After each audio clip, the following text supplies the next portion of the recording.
Take our lead, let's help you make your mark. Our goal is your satisfaction. Let us show you the way. Fully vented, gas logs must be burned in a fireplace that is capable of burning real wood and must be burned with the damper open.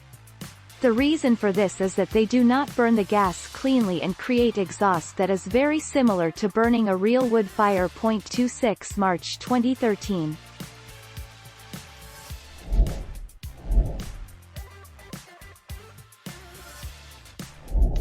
Let's help you make your mark.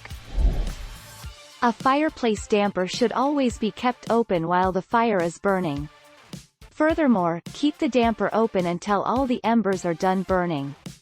By leaving the damper open, heat is being lost as warm air is being pulled through a hole in your living room, the chimney, all the way up and through the roof. 26 December 2019.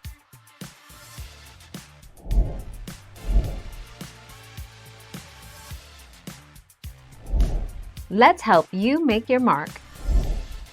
A chimney damper prevents conditioned, warmed or cooled, house air from escaping through the flue when you're not using the fireplace. You need to open the damper when you start a fire to allow for proper airflow and let the smoke out. 29 May 2020. Thank you for watching. Please subscribe and hit the bell notification.